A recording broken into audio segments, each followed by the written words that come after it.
നമസ്കാരം, KCV ന്യൂസിലേക്ക് സ്വാഗതം. ഞാൻ ബിനു കുര്യാക്കോസ്. പ്രധാന വാർത്തകൾ.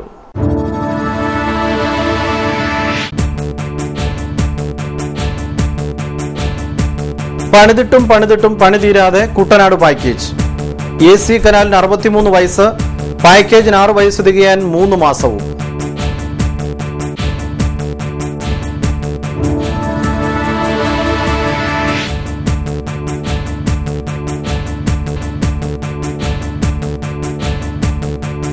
ആലപ്പുഴ ആർക്കൊപ്പം?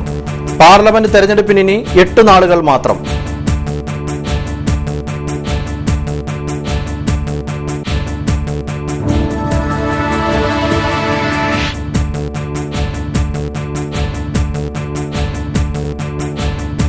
മായുന്ന വയലേലകൾ, മറയുന്ന കൃഷി. കുട്ടനാട്ടിൽ നെൽകൃഷി ക്രമേണ അന്യമാകുന്നു.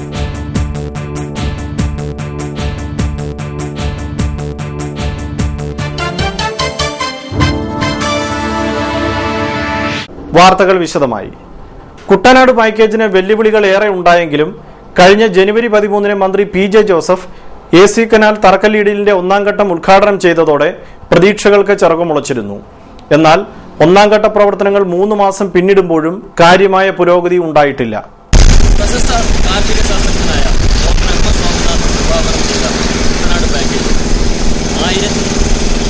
1840.4 കോടി രൂപയുടെ കുട്ടനാട് പാക്കേജിന് കേന്ദ്ര സർക്കാർ അംഗീകാരം നൽകി 2007 ജൂലൈ 24. കുട്ടനാടിന്റെ പാരിസ്ഥിതികാവസ്ഥയുടെ പുനരുദ്ധാരണം ലക്ഷ്യമാക്കിയുള്ള പാക്കേജിലെ സുപ്രധാന നിർദ്ദേശങ്ങളിലൊന്നാണ് AC കനാൽ നവീകരണ പദ്ധതി. കനാലിലെ തടസ്സങ്ങളിലേക്ക് പള്ളാത്തുരുത്തി വരെ തുറക്കുക എന്നതാണ് ഇത് വിഭാവനം ചെയ്യുന്നത്. AC കനാലിൽ മാലിന്യങ്ങൾ അടിയാൻ പ്രധാന കാരണമായത് അശാസ്ത്രീയമായ പാലങ്ങളുടെ നിർമ്മാണമാണ്. AC കനാലിലെ നീരൊഴുക്കിന് തടസ്സമാകുന്ന സർവ്വ നിർമ്മാണങ്ങളും മാറ്റണമെന്നാണ് ഡോക്ടർ M. സ്വാമിനാഥൻ പാക്കേജിൽ ശുപാർശ ചെയ്തിരിക്കുന്നത്. കനാലിന്റെ 1/3 വീതി കയ്യേറി നിർമ്മിച്ചിരിക്കുന്ന രാമങ്കരി, മാമ്പുഴക്കരി, കിടങ്ങറ പാലങ്ങൾ പൊളിച്ചു മാറ്റേണ്ടത് അനിവാര്യമാണ്. ഇത്തരം പാലങ്ങൾ നിലനിർത്തിക്കൊണ്ടുള്ള വികസനം പാക്കേജിന്റെ ലക്ഷ്യങ്ങൾക്കും എതിരാണ്. ഇതിൽ പാക്കേജിൽ ഉൾപ്പെടുത്തി കിടങ്ങറ പാലം മാത്രമേ പുനർനിർമ്മിക്കുന്നുള്ളൂ. AC കനാൽ തുറക്കലിന്റെ 2ാം ഘട്ടമായി നിർദ്ദേശിച്ചിരിക്കുന്ന 1ാം കര മുതൽ നെടുമുടി വരെയുള്ള കനാൽ തുറക്കലാണ് യഥാർത്ഥത്തിൽ ആദ്യം ചെയ്യേണ്ടിയിരുന്നത്. മുൻഗണനാക്രമം നിശ്ചയിക്കുന്നതിൽ പാക്കേജിൽ ആദ്യം മുതൽ നിലനിന്നിരുന്ന അനാസ്ഥ ഇവിടെ വീണ്ടും ആവർത്തിക്കപ്പെടുകയാണ്. നെടുമുടി വരെ കനാൽ തുറന്നിരുന്നെങ്കിൽ വർഷകാലത്തെത്തുന്ന കിഴക്കൻ വെള്ളവും എക്കലും മണ്ണും മറ്റു മാലിന്യങ്ങളും നെടുമുടി ആറ്റിലേക്ക് വേഗത്തിൽ ഒഴുകി എത്തിച്ചേരുമായിരുന്നു. ഇപ്പോൾ 1ാം കരയിലെത്തുന്ന ജലം കനാലിന്റെ 4/1 മാത്രം വീതിയുള്ള തോട്ടിൽ കൂടിയാണ് പുളുങ്ങുന്നാറ്റിലേക്ക് ഒഴുകുന്നത്. ഈ ജലം നെടുമുടി ആറ്റിലേക്ക് ഒഴുകുവാനുള്ള സൌകര്യമുണ്ടാക്കിയിരുന്നെങ്കിൽ കനാലിന് ഇരുവശവുമുള്ള 10,000-കണക്കിന് ഏക്കർ നിലത്ത് 2ാം കൃഷി നടത്തുവാനും കഴിയുമായിരുന്നു. 6 ദശാബ്ദം കഴിയുമ്പോഴും AC കനാലിനെ കൃത്യമായ ദിശയിലേക്ക് തുറന്നുവിടുവാൻ സാധിച്ചിട്ടില്ല. തിരുക്കൊച്ചി മന്ത്രിസഭയുടെ ഭാഗമായിരുന്ന KM കോരയുടെ നേതൃത്വത്തിലാണ് AC കനാലിന്റെയും AC റോഡിന്റെയും നിർമ്മാണ പ്രവൃത്തികൾ ആരംഭിച്ചത്. റോഡ് ഗതാഗതത്തിനായി തുറന്നു കൊടുക്കുവാൻ സാധിച്ചു. എന്നാൽ കനാലിന്റെ പ്രവർത്തനം 1ാം കരയിൽ അവസാനിച്ചു. അങ്ങനെ അത് CO കനാലായി. ചങ്ങനാശ്ശേരി 1ാം കര കനാൽ. ക്യാമറാമാൻ വിനോദ് കൈനകരിക്കൊപ്പം ഹരീഷ് കൃഷ്ണൻ, KCV. തെരഞ്ഞെടുപ്പിന് ദിവസങ്ങൾ മാത്രം ശേഷിക്കെ ആലപ്പുഴ പാർലമെന്റ് മണ്ഡലത്തിലെ സ്ഥാനാർത്ഥികൾ തീവ്ര പ്രചരണ പോരാട്ടത്തിലാണ്. 8 തവണ LDF-ഉം 7 തവണ UDF-ഉം ആലപ്പുഴയിൽ നിന്നും പാർലമെന്റിലെത്തി. അരൂർ, ചേർത്തല, ആലപ്പുഴ, അമ്പലപ്പുഴ, ഹരിപ്പാട്, കായംകുളം എന്നിവ ചേർന്നതാണ് ആലപ്പുഴ ലോക്സഭാ മണ്ഡലം. MP, MLA എന്നീ നിലകളിൽ നടത്തിയ വികസന പ്രവർത്തനങ്ങളിലൂന്നിയാണ് സിറ്റിംഗ് MPയും കേന്ദ്രമന്ത്രിയുമായ KC വേണുഗോപാലിന്റെ ഇലക്ഷൻ പ്രചരണങ്ങൾ. പുന്നപ്ര വയലാറിന്റെ വിപ്ലവ ഭൂമിയും പാർട്ടി സംഘടനാ ശേഷിയുടെയും അനുഭവ സമ്പത്തിന്റെയും കരുത്തിൽ ചെങ്കൊടി പാറിക്കുവാനുള്ള പ്രവർത്തനങ്ങളിലാണ് CB ചന്ദ്രബാബു. കടലിനോട് മല്ലിട്ട് ജീവിക്കുന്ന വോട്ടർമാർ ഏറെയുള്ള ആലപ്പുഴയിൽ തീരദേശ മേഖല നിർണായക ശക്തിയാണ് എന്നതാണ് മുൻ MLAയും RSP ബോൾഷെവിക് നേതാവുമായ AB താമരാക്ഷനും പ്രതീക്ഷ നൽകുന്നത്. BJPയുടെ പിന്തുണയും AB താമരാക്ഷനുണ്ട്. കാർഷിക രംഗത്തെ സർവ്വമേഖലയിലും അടിക്കടി വർദ്ധിക്കുന്ന ചെലവും നെല്ലിന്റെ വിലക്കുറവും കർഷകരെ കാർഷിക വൃത്തിയിൽ നിന്നും പിന്നോട്ട് വലിക്കുകയാണ്. ഇത് നെൽകൃഷിയുടെ കാര്യത്തിൽ മാത്രമല്ല, സർവ്വ കാർഷിക ഉൽപ്പന്നങ്ങളുടെ കാര്യത്തിലും കർഷകർ നേരിടുന്ന തിരിച്ചടികളിൽ ഒന്നാണ്. ദുരന്തങ്ങൾ കാലവർഷക്കെടുതിയായും വരൾച്ചയായും രോഗമായും ഊരുവെള്ളമായുമൊക്കെ എത്തി ഉള്ളതെല്ലാം കവർന്നെടുക്കുമ്പോഴും കുട്ടനാട്ടുകാർക്ക് കൃഷി ചെയ്യാതിരിക്കാനാവില്ല. കാരണം അതാ ജനതയുടെ സംസ്കൃതിയുടെ നിലനിൽപ്പിന്റെ അതിജീവനത്തിന്റെ ഒക്കെ താളമാണ്. കാർഷിക മേഖലയെ ഉടച്ചു വാർക്കുന്നതിന് മുൻകൈയെടുക്കേണ്ടത് സർക്കാരാണ്. സർക്കാരും കർഷക തൊഴിലാളി സംഘടനകളും ഒത്തുചേരുന്ന ഒരു കൂട്ടായ്മ ഇതിനായി ആവിഷ്കരിക്കണം. തദ്ദേശ സ്ഥാപനങ്ങൾ കാർഷിക വൃത്തിയിൽ താൽപര്യമുള്ളവരെ രജിസ്റ്റർ ചെയ്ത് പരിശീലനം നൽകണം. തദ്ദേശ ഭരണ സ്ഥാപനങ്ങളിലെ ഭൂമിയുടെ വിശദാംശങ്ങൾ ശേഖരിച്ച് നിലവിൽ തരിച്ചിട്ടിരിക്കുന്നവ ഉൾപ്പെടെയുള്ള പാടശേഖരങ്ങളിൽ കൃഷി ഇറക്കുവാനുള്ള നടപടികൾ ആരംഭിക്കണം.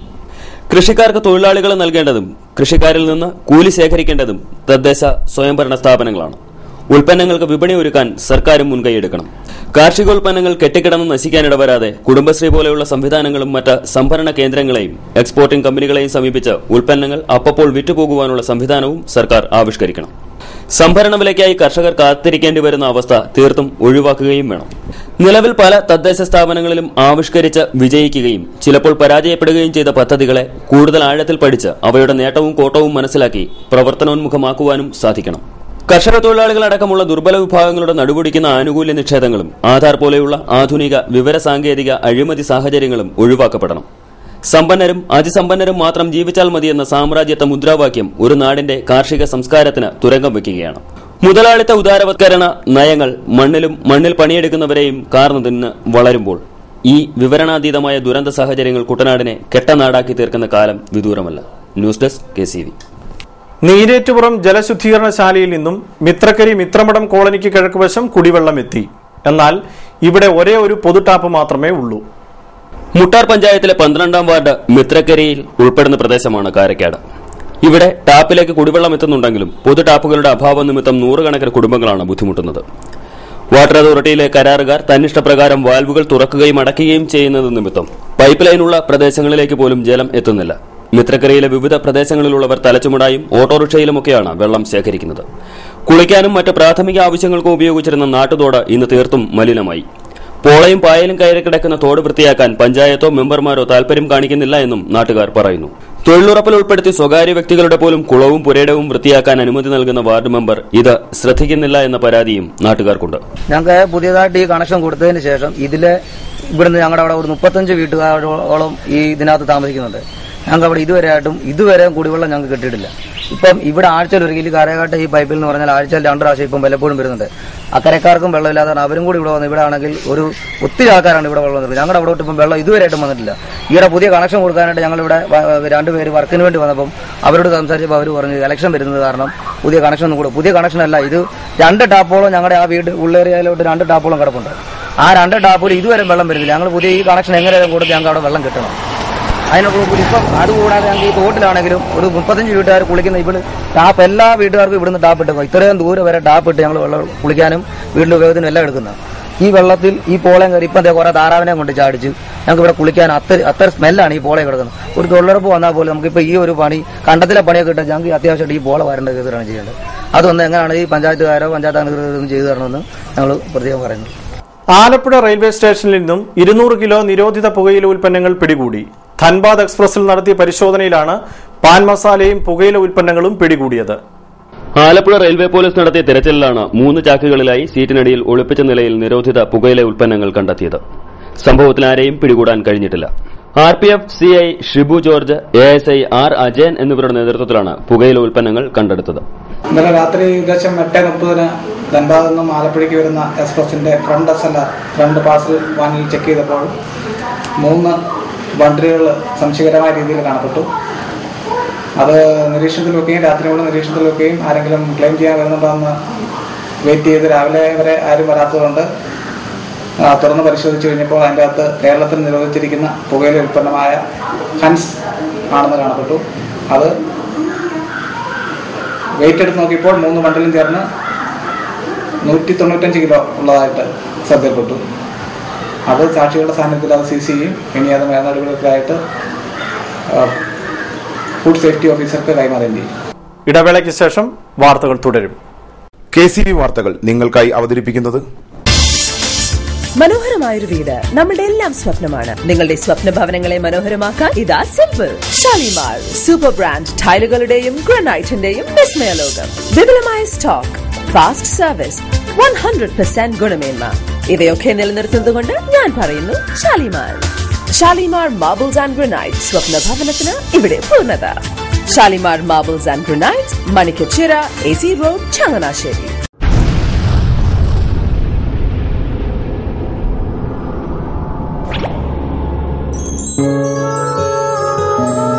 സ്വപ്ന ജ്വല്ലറി ചങ്ങനാശ്ശേരി, സംശുദ്ധിയുടെ അരനൂറ്റാണ്ട് കാലത്തെ പാരമ്പര്യം. ചങ്ങനാശ്ശേരിയിലെ ആദ്യത്തെ 916 ഹോൾമാർക്ക് സ്വർണ്ണാഭരണശാല. ഉയർന്നുവരുന്ന സ്വർണ്ണവിലയ്ക്ക് ആശ്വാസമായി സ്വപ്ന ജ്വല്ലറി ഒരുക്കുന്നു സ്വപ്നനിധി. സ്വർണ്ണ സമ്പാദ്യ പദ്ധതി. തവണകളായി അടയ്ക്കുന്ന തുക അതാത് ദിവസത്തെ സ്വർണ്ണവിലയിലേക്ക് മാറ്റി നിശ്ചയിക്കുന്നതിനാൽ പിന്നീട് ഉണ്ടാകുന്ന വിലവർദ്ധനവ് നിങ്ങളെ ബാധിക്കുന്നില്ല. 250 രൂപ മുതൽ വരുന്ന 18 തവണകളാണ് സ്വപ്നനിധിക്കുള്ളത്. സ്വപ്ന ജ്വല്ലറി, സ്വപ്ന ബിൽഡിംഗ്, ചങ്ങനാശ്ശേരി.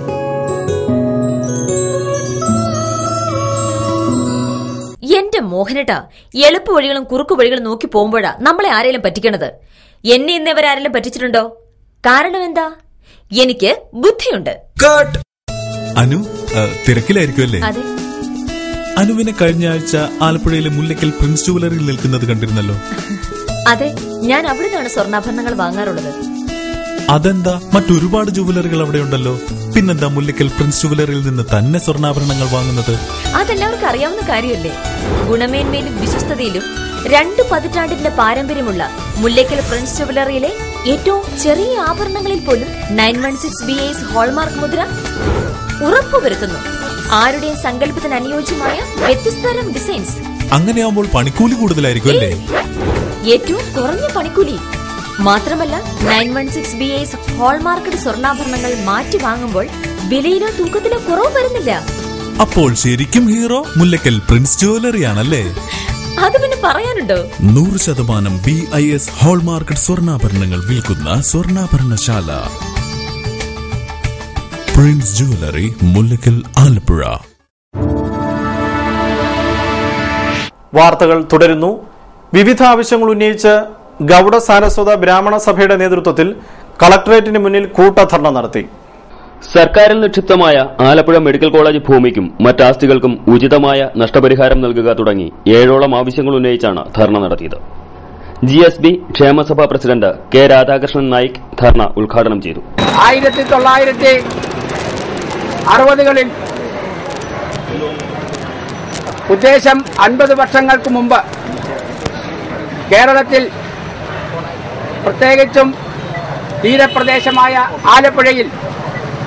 ആലപ്പുഴയിലെ സാധാരണ ജനങ്ങൾക്ക്, പാവപ്പെട്ടവർക്കും മത്സ്യത്തൊഴിലാളികൾ ഉൾപ്പെടെയുള്ള വിവിധ സമുദായങ്ങൾക്കും മറ്റുള്ള സമുദായങ്ങളിലെ ആൾക്കാർക്കും ഒരു ഉപകാരപ്രദമാകുന്ന രീതിയിൽ ഉള്ള സേവനങ്ങൾ നടത്തുന്നതിന് വേണ്ടി സ്കൂളുകളും അതോടൊപ്പം തന്നെ ഒരു ആതുര സേവന രംഗത്തേക്ക് വരുന്നതിന് വേണ്ടി എല്ലാ സമുദായങ്ങളും, കേരളത്തിലെ ഉന്നത സമുദായങ്ങൾ മടിച്ചു നിന്ന കാലഘട്ടത്തിൽ ആലപ്പുഴയിൽ ഒരു മെഡിക്കൽ കോളേജ് ആരംഭിക്കുവാനും സാധാരണ ജനങ്ങൾക്ക് വേണ്ടി സേവനം നടത്തുവാനും ഇറങ്ങിത്തിരിച്ച GSB സമുദായത്തെ ഇന്നും നമ്മുടെ കേരള സമൂഹം അവഗണിക്കുകയാണ്.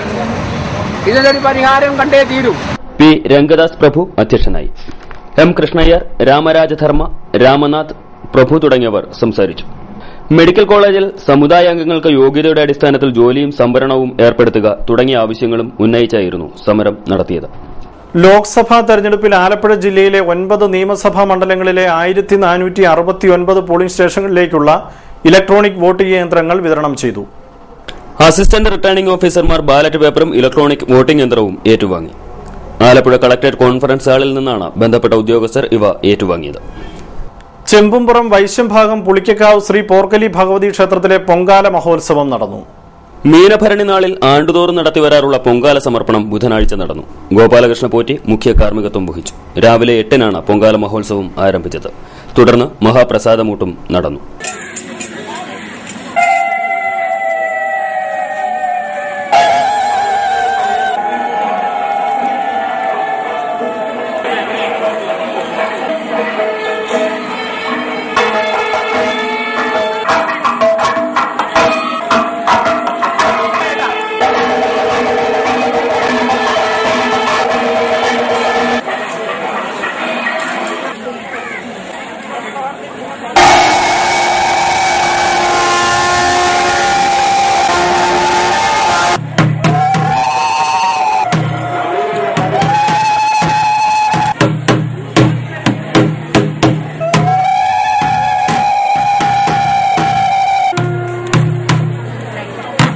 ചരമവാർത്തകൾ.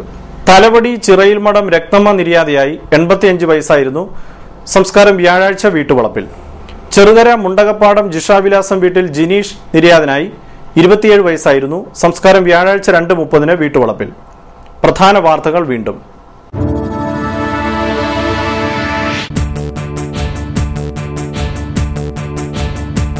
പണിതിട്ടും പണി തീരാതെ കുട്ടനാട് പാക്കേജ്. AC കനാലിന് 63 വയസ്സ്, പാക്കേജിന് 6 വയസ്സ് തികയാൻ 3 മാസവും.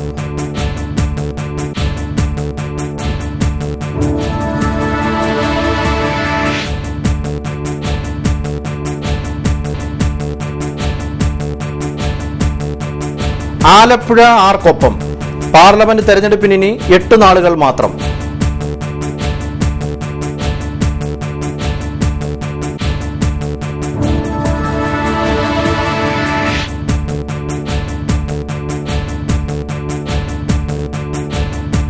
മായുന്ന വയലേലകൾ, മറയുന്ന കൃഷി. കുട്ടനാട്ടിൽ നെൽകൃഷി ക്രമേണ അന്യമാകുന്നു.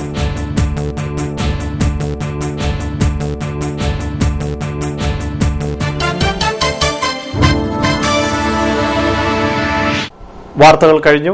നമസ്കാരം.